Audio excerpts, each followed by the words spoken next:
생각이 가 있는 거예요. 주의가. 책이 가 있는 게 아니고. 그래서 이제 이분은 글자에다 주의를 두게 만들었죠. 그랬더니 단지 읽는 것만으로 공부가 된다니 무언가 자신감이 생기는 것 같아. 자, 중3 여학생은 평소에 암기감을 공부할 때 처음부터 문장을 하나씩 이해하려고 노력. 이게 대부분 아이들이 공부하는 방식이죠. 한 문장 한 문장 정확하게 이해하고, 근데 그게 전체를 한번 끝내는데 너무 애를 많이 쓰다 보니까 한번 끝나고 나면 다시 보기 싫고 이런 상태가 되죠. 하지만 오늘 수업을 통해 지금까지 내가 했던 공부 방법이 효율이 높지 않다는 걸 알았다. 초등학교 6학년 남학생. 단어만 보았는데 내용이 이해되고 분명 문장이 쉽게 외워져서 신기했다. 그죠? 그냥 글자에 주의를 두고 그냥 읽은 거죠. 그 다음에 편안했다. 당연히 편하죠. 왜 편할까요? 이해하려고 하지 않으니까. 그러니까 우리가 공부가 불편한 이유가 뭐냐면 이해 안 되는 걸 이해하려고 해서. 근데 이해는 되어지는 거기 때문에 우리가 책을 볼 때 이해하려고 했을 필요가 전혀 없어요. 그보다는 빨리 정보를 넘겨줘서 무의식을 내가 처리하도록 해주면 돼요. 보세요. 무의식의 뇌는요 슈퍼컴퓨터예요. 의식의 뇌는요 수준이 한참 떨어지는 컴퓨터예요. 그러니까 슈퍼컴퓨터이기 때문에 지금까지 내 심장이 한 번도 멈추지 않았죠. 그러니까 무의식의 뇌가 하는 일 중에 하나가 그 뭐죠? 그 무의식적 뭐 심장이 뛰고 피가 돌고 이런 일들을 하잖아요. 근데 만약에 의식의 뇌가 심장을 관리했으면 어떻게 됐을까요? 지금까지 몇 번 멈췄을 거예요. 그죠? 왜냐면 딴 거 하다가 깜빡 해가지고 무의식의 뇌는 그런 경우가 없죠. 자, 뇌가 정보를 저장하는 방식은 딱 한 가지입니다. 뭐냐면 반복이에요. 뇌는 반복을 통해서만 정보를 저장을 해요. 어떤 거든지 공부를 하든 음악을 하든 미술을 하든 운동을 하든 반복을 통해서 저장을 해요. 어떤 일이 벌어지냐면요, 우리가 뭔가를 새로 시작하면 이 엑손이라고 하는 뇌신경이 생겨요. 근데 그때는 되게 약하고 얇겠죠. 근데 반복을 해주면 이게 점점 두꺼워지고 튼튼해져요. 그럼 뇌신경이 두꺼워진다고 하는 거는 뭐냐면은 이 빨간색, 그죠? 이게 뭐냐면 이게 이제 정보예요. 정보가 이걸 빠르게 왔다 갔다 해야 되는데 처음에는 이게 가다가 옆으로 다 새요. 뭐 그게 없으니까. 그런데 계속 반복해주면 이 마일린이라고 하는 이 전기선의 피복 같은 게 생기기 시작해요.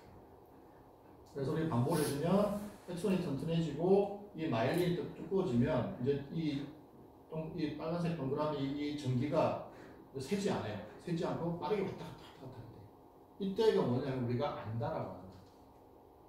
그러니까 반복을 할 때만 이 엑손과 마일린이 튼튼해지고 두꺼워지는 거죠. 사실은 굉장히 단순한 과정이에요. 근데 이 과정에서 아이들이 이해된다 안 된다를 가지고 너무 에너지를 많이 쓰는 거죠. 이해된다 안 된다 따질 필요가 없어요. 그냥 반복만 해주고 정보만 많이 넘겨주면 이 무의식의 뇌는 이 엑손과 마일린을 튼튼하게 만들어요. 그냥. 자, 그 다음에 이건 되게 유명한 실험이죠. 무언가 새로운 것을 100% 지금 이해했어요. 근데 6일이 지나면요 20-30%밖에 안 남아있어요. 그죠? 그래서 에빙하우스 명확곡선을 보면 한 5번, 6번 정도를 반복해주면 이제 그 100%의 기억이 유지가 된다는 거죠. 우리는 한 번도 사실은 반복을 잘 안 하죠. 그죠? 자, 이게 뭐냐면요. 예전에 어떤 대학생이 민법 책을 공부를 해야 되는데 너무 어려워서 못하겠다는 거예요. 그래서 거기서 제일 어려운 데가 어디냐 그랬더니 6장, 챕터 6가 제일 어렵대요. 그래서 이해하려고 애쓰지 말고 글자에다가 주의를 두고 읽는 걸 가르쳤어요. 그렇게 해서 읽었더니 처음에는 19분 25초 걸렸어요. 그리고 20%가 이해가 됐대요. 그냥 계속 읽어보라고 했어요. 그렇게 했더니 10번이 되니까 19분이 7분 20초가 됐고 20% 이해도가 80%가 됐어요. 이거 다 합치면 한 2시간? 2시간 반 정도 되거든요, 시간이. 이 친구가 2시간 반 만에 민법책에서 제일 어려운 챕터를 80% 이해했다는 사실에 대해서 되게 놀라워 했거든요. 하루도 아니고, 한 달도 아니고. 그죠? 이해하려고 애쓰지 않고 글자에 주의를 두고 읽을 수만 있으면 이런 일이 벌어지는 거죠. 자, 중학교 2학년 남학생이 여기서 이제 공부를 하러 와서 이제 내일이 시험이어서 갑자기 자기 한국사 공부를 해도 되냐 그래서 공부해라 그랬거든요.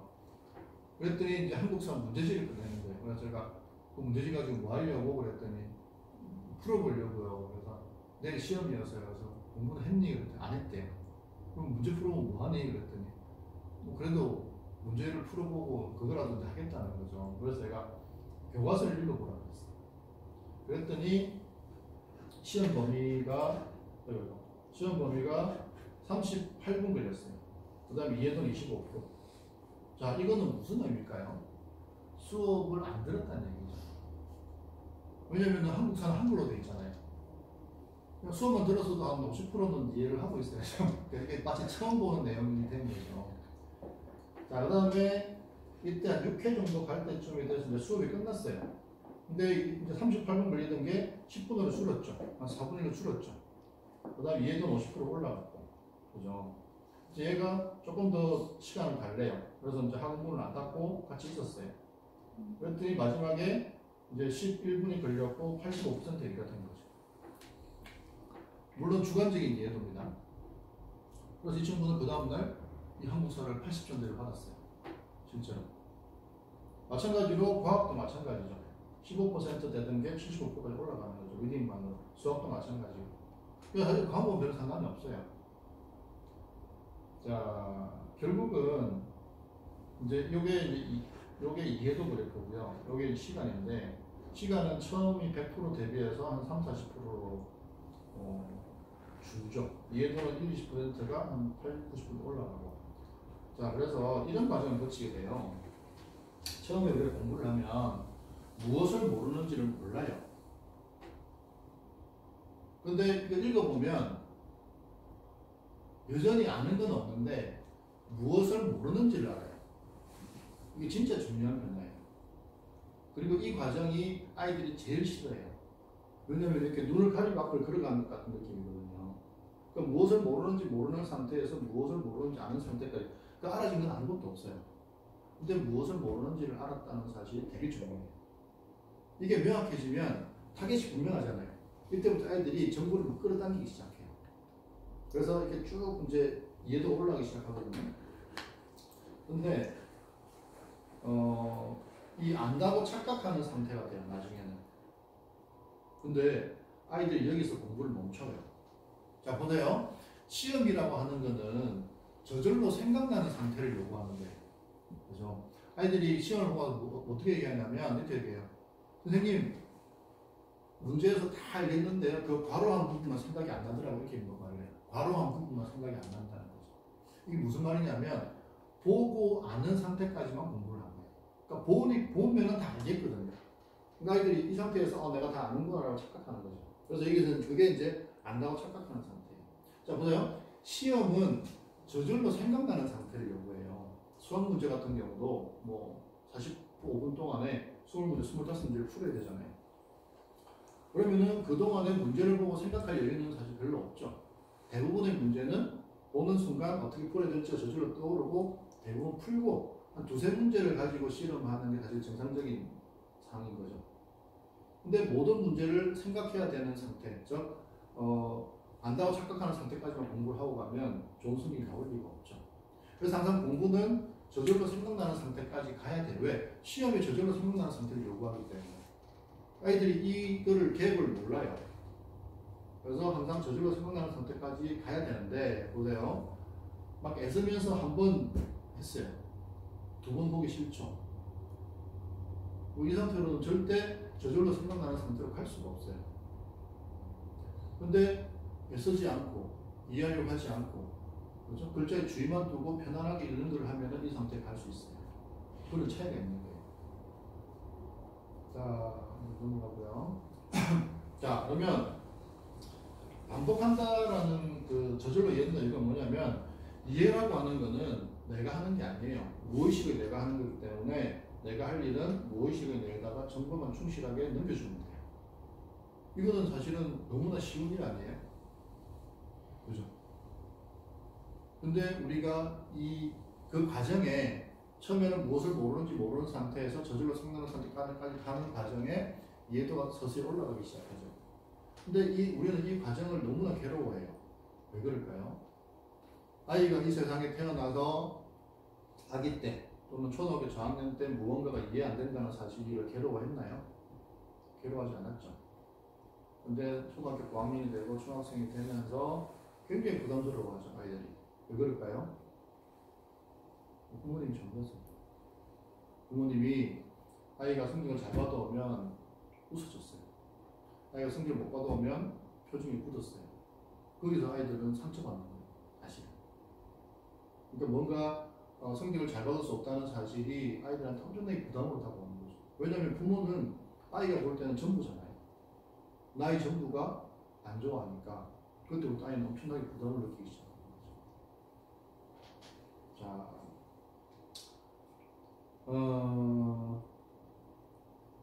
그래서 어쨌든 이걸 또 가르쳤더니 이번에 이제 그 재수하는 친구가 한 명 있는데, 자, 이 친구는 그래도 나름대로 뭔가를 알아서 무의식적으로 반복적으로 읽는 연습을 했을 때 혼자서. 근데 이해가 되지 않는 부분을 처리하는 것이 골치였다. 자, 이게 뭘까요?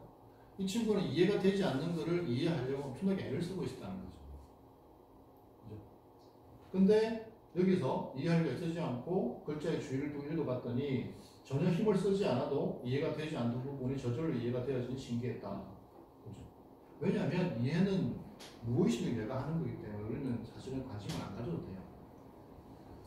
자, 고등학교 1학년, 이제 고등학생 되면 이제 이런 문제를 많이 고민해요. 공부할 때는 의도나 의지를 가지고 공부하면서 주의를 두느라 힘들었다. 자, 이 친구의 주의는 어디가 있어? 체계가 있었어요? 아니면 잘해야지 하는 생각이 가 있었어요? 생각이 가 있었던 거죠. 자, 그런데 공부하려 하지 않아도 이해가 되었고 공부의 효율도 좋았다. 그렇죠? 그러니까 주의가 어디에 가 있는지가 되게 중요해요. 보세요. 우리가 완전히 몰입되어 있을 때는 주의가 그냥 그 일 자체에 가 있죠. 몰입되어 있을 때 뭔가 잘해야지 더 잘 이런 게 없죠. 그렇죠? 그거예요. 주의가 완전히 가 있는 겁니다. 자, 그래서 우리 뇌가 정보를 저장하는 방식은 반복이고요. 그래서 이해 암기를 만약에 잘 하기 위해서 내가 할 일이 있다면 그거는 무의식의 뇌에다가 정보를 저장해 주는 거예요. 빨리 넘겨주는 거죠. 자, 그러면 이제 주의를 어떻게 높일 거냐? 그죠? 그게 되게 궁금하시잖아요. 제가 이제 공부를 하면서 공부를 하기 싫었던 적이 많았는데, 근데 어쩔 수 없이 공부를 해야 되잖아요.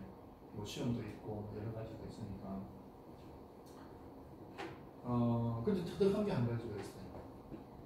뭐냐면 그냥 한다, 그냥 한다. 그러니까 보통 우리가 이제 공부가 하기 싫어지면 생각 속으로 들어가게 되거든요. 해야 되는데 하기 싫고 뭐 이런 상황이 많이 벌어져요.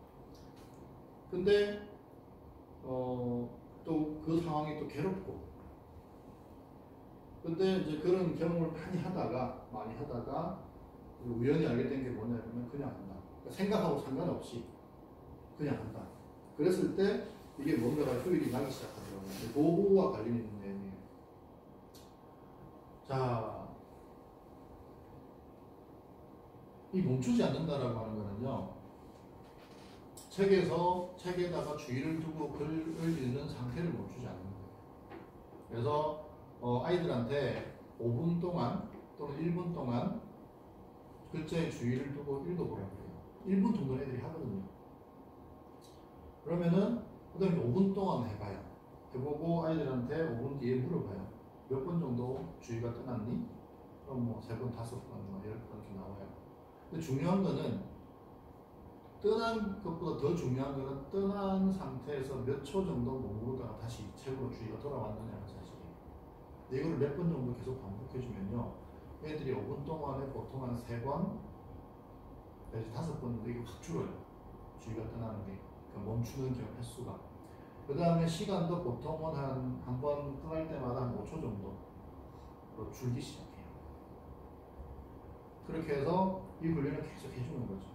그래서 5분이 되면 15분, 15분 되면 30분, 30분 되면 1시간, 이런 식으로 쭉 늘려주는 거죠. 근데 이거는 훈련이에요, 훈련. 그죠? 보세요. 우리가 운동을 하면 막 근육이 생기죠. 마찬가지 이것도 훈련하면 공부 근육이 생겨요. 아이들이 좋아져요. 그러니까 멈추지 않는 게 진짜 중요해요. 왜냐하면 우리 공부를 해보면 멈춰야 될 이유가 엄청나게 많거든요. 그죠? 근데 그거를 멈추지 않는 거죠. 의도적으로. 자, 뇌과학에서는 이런 연구 결과를 발표했어요. 주의력을 높여서 이제 공부를 많이 하는 방법도 있지만 공부를 많이 하니까 주의력이 높아지더라 하는 연구 결과가 있어요. 자, 결국은 멈춘다고 하는 거는요, 주의가 책을 떠나는 거죠.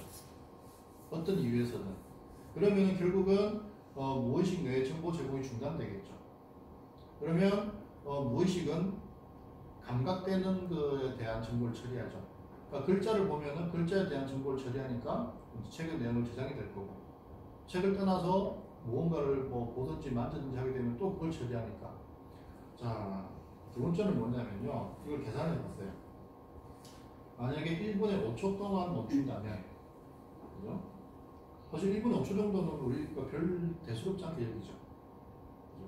그런데 하루에 3시간을 공부하고 6년 동안 공부한다면 이건 547시간이 되고요.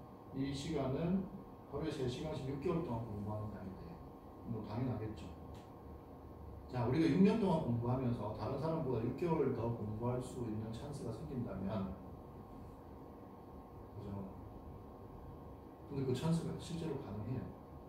이 훈련을 하면. 그죠? 근데 더 중요한 건 뭐냐면은 이거예요. 우리가 1분에 5초를 멈추더라도, 그죠? 멈춘 다음에 다시 멈추기 전에 집중 상태로 들어갈 때까지는 또 시간이 필요해요. 그죠? 그러니까 멈춘다고 하는 거는 대단히 손해가 커요. 예를 들어서 만약 10초를 멈춘다고 보면, 여기를 보면은 1년이 되죠, 1년. 그죠? 자, 그 다음에 멈추는 거가 어떤 의미가 있냐면요. 우리가 이제 이렇게 책을 읽다 보면 멈추고 싶은 욕구를 느끼거든요.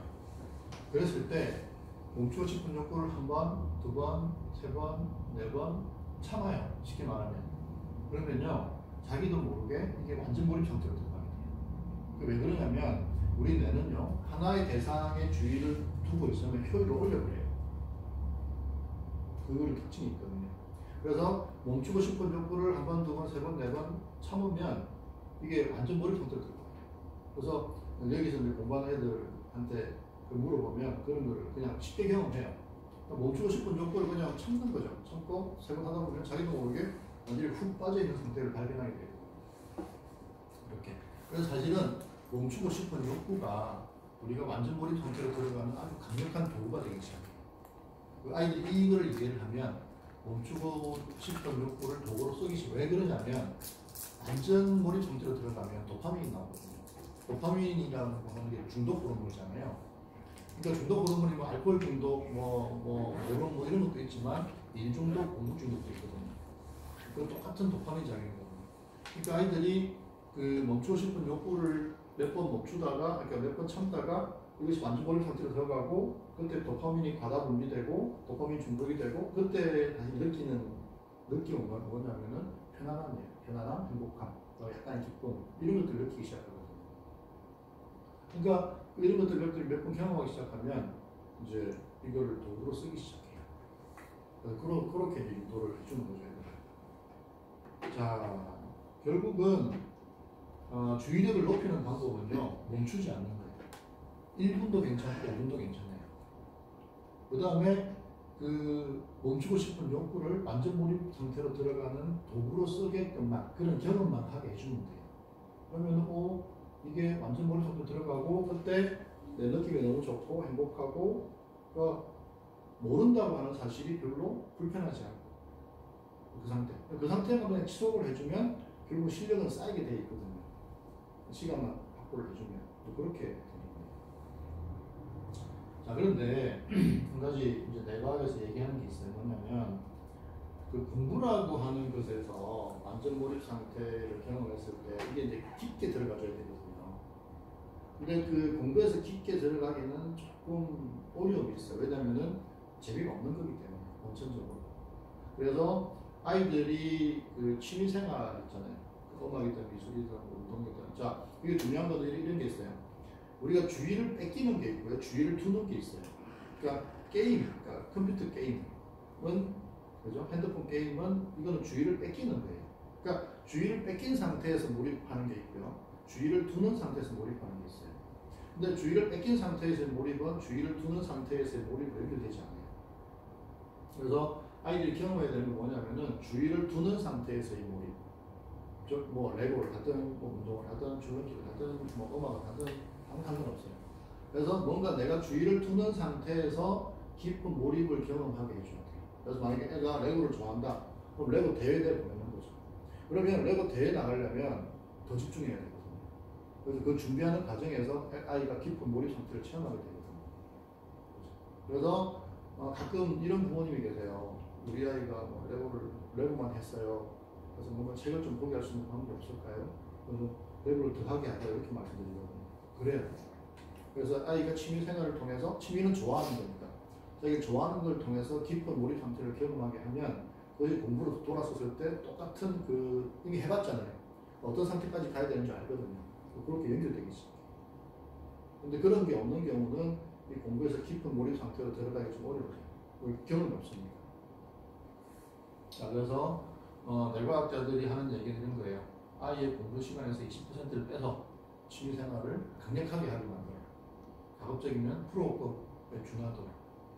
그러면은 거기서 깊은 몰입을 체험하고 그것이 공부로 연결되고 공부에서 몰입을 유도해주면 그 몰입 상태가 아주 깊어진다는 거죠. 자, 이제 마지막 내용인데요. 이제 do에서 see로 가는 내용인데, 자 보세요. 글을 읽을 수 있는 능력하고요, 500페이지 책을 볼 수 있는 능력은 다른 능력입니다. 그죠? 그러니까 아이가 한글을 읽을 수 있다고 해서 두꺼운 책을 읽을 수 있는 건 아니죠. 그죠? 자, 그럼 왜 못 읽을까요? 가끔 보면은 뭐 주변에 뭐 이런 거 있죠. 뭐 우리 애는 해리포터를 10번 읽었어요.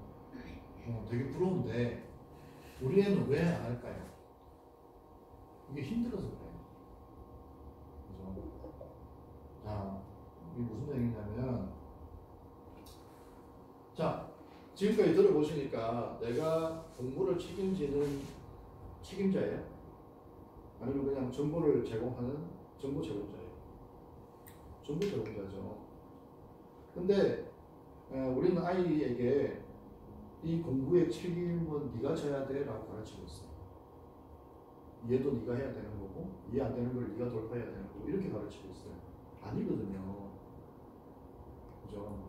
아이가 해야 될 일은 뭐다? 그냥 글을 열심히 보는 것밖에 없어요. 그럼 나머지는 무의식에 의해서 처리해 주거든요. 자, 그러면 나는 공부에 책임을 지는 주체, 공부의 주체인가? 아니면 글자를 보고 정보를 넘겨주는 약간은 이렇게 발을 뺀 그런 이제 쉽게 말하면 seer인가? 그래서 여기서는 이제 그냥 한글이 조금 애매해서 그냥 do어와 seer로 이렇게 썼거든요. 우리는 seer예요, seer. 그러니까 봄으로서 글자를 주의를 두고 봄으로서 정보를 넘겨주는 seer지 막 나가서 공부에 대한 책임을 지고 이해에 대한 책임을 지는 do어가 아니에요. 그죠? 이거를 명확하게 인식을 해야 돼요. 그리고 내가 seer로서 역할만 다 해주면요 힘이 별로 안 들어요. 하루 종일 공부해야 돼. 근데 이거를 내가 do어로서 이렇게 딱 들어가 버리면 이해에 대한 책임을 내가 져야 되니까 이해 안 되는 걸 이해시키려고 막 이렇게 애를 쓰거든요. 그러면 바로 공부하고 나면 뻗어버려요. 그 다음에 일어나면 못 일어나요. 너무 힘들어서. 근데 seer가 되면 가볍잖아요. 나는 보고 정보만 계속 넘겨주는 거니까 그럼 하루 종일 공부해도 괜찮아요. 그러니까 아이들이 뭐 고3이 되든 뭐 나중에 취업을 하든 취업 준비를 하든 또는 뭐 어떤 뭐 고시를 보든 마찬가지예요. 그러니까 어느 순간이 되면 아이가 하루 종일 공부해야 될 때가 온다고요. 그때 아이가 doer 상태에 있느냐 seer 상태에 있느냐가 대단히 중요해요. 일단은 doer 상태에서 하루 종일 공부한다는 것 자체가 너무 대견하고요. 대부분 아이들이 doer 상태에서 하루 종일 공부를 못해요. 너무 힘이 드니까. 근데 이게 이제 자꾸 쉬워져야 되는 거죠. 이게 튕겨 나오거든요. 근데 seer 상태로 가버리면 괜찮아요. 공부에 대한 부담도 없고, 물론 스트레스는 있겠지만, 그냥 내가 열심히 보니까 이해가 되더라. 그다음에 성적이 나오더라 하는 이런 경험만 갖춰져 있으면 그냥 C어 역할만 충실하게 해주는 거죠. 그러면 하루 종일 공부할 수 있어요. 아시겠죠? 그러니까 아이가 이제 특히 고등학생이 됐을 때는 내가 두어인지 C어인지 명확하게 인식하고 공부에 들어가도록 만들어줘야 돼요. 그러면은 이게 애가 안 쓰이거든요. 그 다음에 이미 그것이 공부가 잘 된다는 사실을 알고 있거든요. 그렇게. 자, 그래서 두어에서 C어가 되면 하루 종일 책을 봐도요, 상대적으로 훨씬 덜 필요하게 돼요. 그래서 여기서 이제 공대한 애가 나왔던 게 사실은 공부는 내가 하는 것이 아니라 뇌가 하는 것이다라는 게 여기서 출발하는 거고요. 자, 그래서 이제 C어가 되는 연습을 조금 해볼게요. 이제 C어 연습은 우리가 이제 몰입 초기 상태로 들어가는 건데, 자 보세요. 정면을 한번 보세요. 정면 아무 데나 보세요. 그러면은 내 눈의 초점이 어디까지 맞춰지죠? 그럼 그 초점을 떼보세요. 그럼 또 다른 데 가서 초점이 맞죠? 또 떼보세요. 그럼 또 어딘가 가서 초점이 맞죠? 또 떼보세요. 그렇게 해서 내 눈의 초점이 어딘가에 맞춰질 때마다 계속 떼보세요. 초점을. 그러다 보면 초점을 어디에도 맞출 수 없는 상태가 돼요. 그럼 약간 멍해지기도 하고 약간 흐리게 보이기도 해요. 괜찮습니다.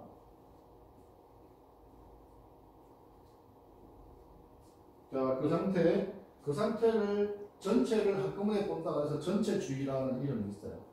상관없고, 자, 어쨌든 초점이 맞으면 계속 떼보세요. 떼고. 자, 그러면 어떤 일이 벌어지냐면요. 시각을 통해서 무언가가 감각이 되지 않죠. 감각이 되지 않으면 생각이 덜 일어납니다. 그죠? 생각이 덜 일어나면 우리가 마음이 편안해지는 걸 느끼게 돼요. 자, 눈의 시선이 맞으면 계속 떼보세요. 초점을 떼고 하다 보면 약간 멍해지고 약간 흐릿해지면서 생각의 개수가 줄고 생각 개수가 줄므로서 약간 편안해짐을 느끼게 돼요. 자, 이것이 충분히 편안해지면 이것이 이제 몰입 초기 상태예요. 약간 편안해지는 게 느껴지세요? 생각이 많았어요, 여전히? 네? 네. 조금 어지럽게 있는 것 같은데. 네, 괜찮아요. 이게 처음에는 그런데 이제 몇 번 해보면 애들이 이걸 되게 편안하다는 걸 알게 돼요. 근데 사실 이게 몰입 초기 상태예요. 그래서 이제 이 상태를 이제 기억을 해요. 이때 느낌을 기억을 해요. 그래서 처음에는 이거를 이제 전체주의를 하고 초점을 안 맞추는 거죠. 전체주의를 하고 편안해짐을 느끼고 이 상태에서 리딩을 시작해요. 멈추지 않는 거죠. 그럼 굉장히 빨리 이게 완전 몰입 상태로 들어가요. 뭐 예를 들어서 애들은 이런 거 없이 그냥 공부 시작하거든요. 그러니까 내 상태가 어떤지, 막 이렇게 머릿속이 복잡한지, 또는 뭐 개운한지, 요새 애들은 하도 공부를 많이 하니까 어쨌든 이게 별로 컨디션이 안 좋은 상태예요. 공부하기에 적합하지 않은 상태로 공부를 많이 하거든요. 그래서 전체주의, 이제 마음이 편안해진 상태, 이제 몰입 초기 상태에서 리딩 들어가고 멈추지 않고 완전 몰입 상태로 들어가고 이렇게 훈련하는데 나중에는 그냥 그 몰입 초기 상태의 느낌을 우리가 기억하고 있거든요. 그래서 그냥 그 느낌만 탁 불러와서 바로 쑥 들어가는 거죠. 이런 식으로. 그러니까 우리가 처음에는 기억이 잘 안 나시겠지만 구구단을 할 때 처음에 덧셈을 했다고요. 2는 2, 2는 2에다가 1에서 이렇게 했고요. 그래서 막 하다가 덧셈을 하기 때문에 나중에 7, 8 그러면 바로 안 나오고 7, 1은 7, 7, 2, 14에서 쭉 올라가잖아요. 근데 계속 하다 보면 7, 8, 56이 바로 튀어나오죠. 똑같은 원리예요. 이걸 계속 하다 보면 그냥 그 몰입 초기 상태의 느낌만 탁 불러와서 바로 리딩 쑥 들어가면 되거든요. 그렇게 해서 하면 되고, 그렇게 해서 우리가 몰입 초기 상태로 언제든지 들어갈 수 있는 상태를 만들 수가 있어요. 전체주의, 편안해진 상태, 그 기억, 언제든지 기억을 불러와서 들어가고 이런 식으로. 그리고 멈추지 않는 훈련, 완전 몰입 상태. 그 시간을 이제 훈련을 통해서 차츰차츰 늘려가는 거죠. 이렇게 훈련시키면요, 지금 여기 중학교 1학년 애들, 이제 중2 되죠, 이제. 이 친구들 중에 이제 훈련을 좀 받은 친구들은 지금 10to 10 하고 있어요. 아침 10시에 와서 밤 10시까지. 근데 별로 불만이 없어요. 힘이 들지 않고, 그다음에 공부가 되어지는 게 느껴지니까. 그런 식으로 유도를 줄 수가 있거든요. 자, 그러면 리딩이 이렇게 변하게 돼요. 처음에는 1단계에서는 아이들이 주의가 책을 떠난다는 사실 자체를 몰라요. 근데 주의를 좀 시켜주면 주의가 책에 주의가 떠나는 것도 알아차려지는데 생각이 영향을 너무 많이 받아요. 그죠? 근데 그 생각들은 아이가 일부러 하는 생각이 아니죠. 막 떠오르는 생각들이죠. 그 다음에 또 훈련하면 이제 주의가 책에 두어지고 생각의 영향을 서서히 덜 받기 시작해요. 그 다음에 4단계가 뭐냐면은 이제 생각의 영향을 거의 안 받게 되면 그냥 눈은 쓱 지나가고 의미가 막 들어오기 시작해요. 영어든 한글이든. 그 다음에 5단계가 이제 완전 몰입 상태죠. 내가 책을 본다는 사실도 모르는 상태로 이게 진행이 돼요. 쭉 들어오기 시작해요. 자, 그래서 오늘 이제 말씀드린 내용을 정리를 하면 이렇게 돼요. 이해 암기는 무의식 내의 영역이에요. 그죠? 그래서 쉽게 말하면 우리가 신경 쓸 필요는 없어요.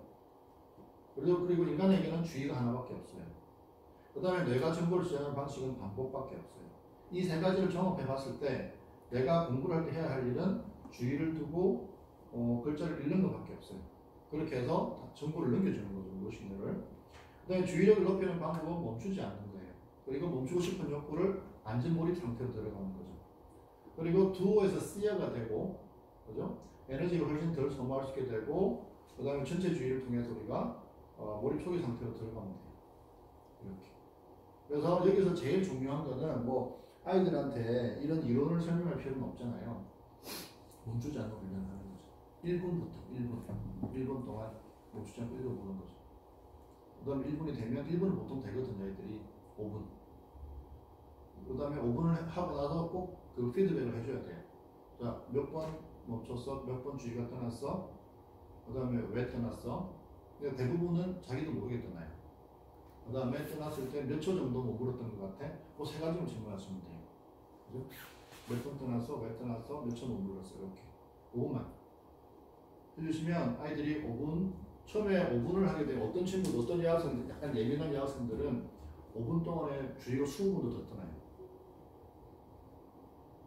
그동안에는 20분도 더 떠난다는 사실 자체를 모르고 있었던 거죠. 본인은 그게 공부한다라고 알고 있었던 거고. 근데 어쨌든 20분을 떠나니까 본인도 되게 놀랬던 거죠. 내가 이렇게 공부하고 있었구나. 근데 몇 번 따다 해주면 그런 친구들도 보통 5분에 한 3번 이하로 들어오거든요. 들어오고, 그 다음에 그게 되면, 그래서 여기서는 3-3이에요, 3-3. 3-3이 뭐냐면, 5분 동안에 3번 떠나고, 한 번 떠나서 3초 이내로 들어오면 오케이. 그러면 이제 10분, 15분 늘려요. 똑같이. 3-3. 그런 식으로. 그렇게 훈련시켜주면, 보통 애들이 3-3 안에 들어와요. 그렇게 해서 시간을 차츰차츰 늘려가는 거예요. 그러다 보면, 이제 아이들이 대부분은 이제 완전 몰입 상태를 경험하게 되고,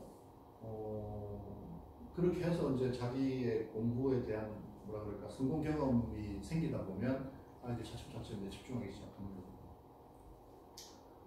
자, 이 여학생은 이제 이번 고등학교 올라가는 여학생인데, 이 어머니가 이제 그 국내안의 학습법 성인반을 들으셨어요. 그래서 이제 해줬는데 뭐 애가 말을 안 듣더라. 그랬는데 이제 이 친구도 이제 애를 너무 많이 썼던 거죠. 그러니까 자기 주의가 그러니까 공부를 잘하고 싶고 그런데 이제 주의가 애쓰는 데가 있었던 거죠. 그런데 어쨌든 애쓰지 않고 배운대로 하겠다라고 했고, 그다음 암기 과목 뭐 읽으면 그런 거고. 그러니까 우리가 아이들한테 책을 어떻게 보는지를 사실은 알려주지 않았어요. 그러니까 우리도 배운 적이 없고, 그렇죠? 그래서 이거를 정확하게 알려줘야 돼요. 책은 어떻게 봐야 되는 거고, 어떤 상태로 봐야 되는 거고, 이렇게 해서 차츰차츰 훈련시켜주면 아이들이 변해요. 그다음에 이제 오늘 말씀드리지 않은 내용이 뭐냐면은 이제 글을 이해하는 능력이에요.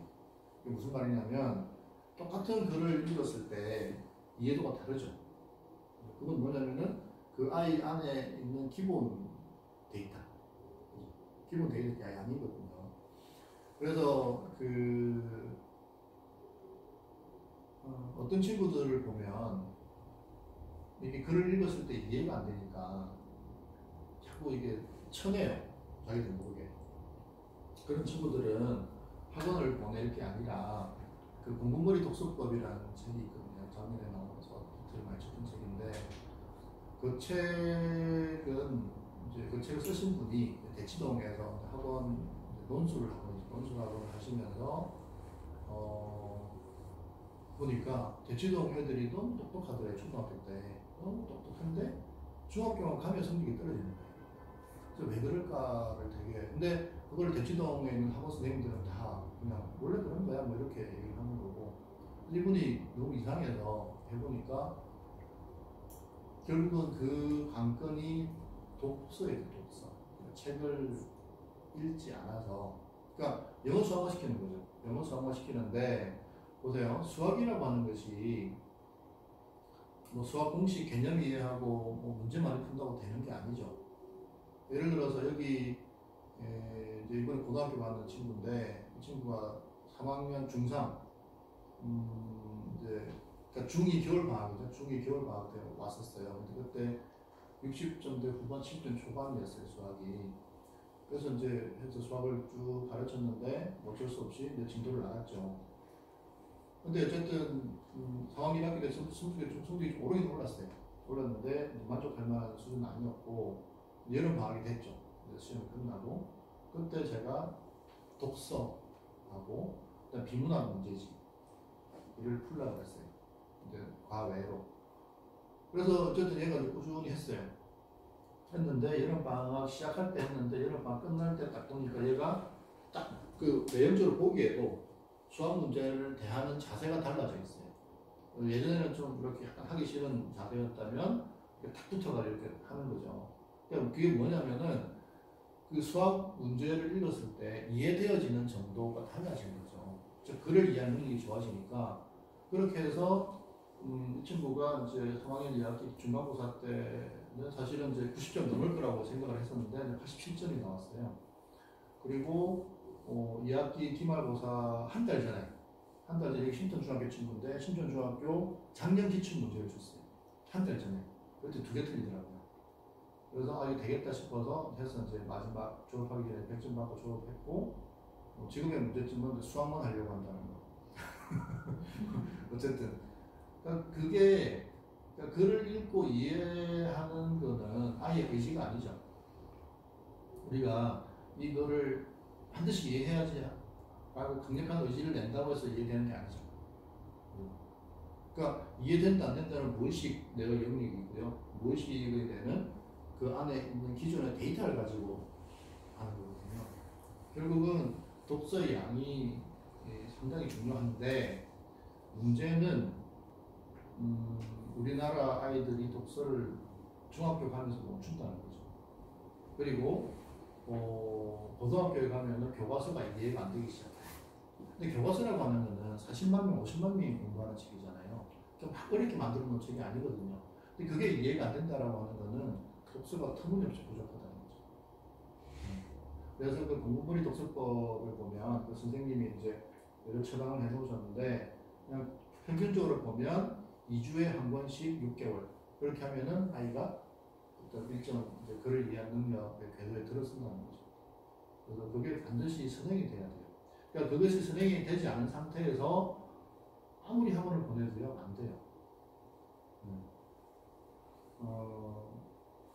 뭐 물론 교과서를 통해서 이제 글을 이해하는 능력이 좋아지기도 해요. 그런 경우는 근데 좀 드물죠. 뭐 갑자기 뭐 집이 망했다든지 뭐 그런 충격적인 일이 있지 않은 한에는 아이들이 잘 안 변하기 때문에 그래서 글을 이해하는 능력, 오늘 말씀드린 거 외에 이제 추가적으로 말씀드리고 싶은 거는 이제 글을 이해하는 능력이 좋아지게끔 해줘야 돼요. 그 아이 의지하고 상관이 없는 문제예요. 그죠? 그래서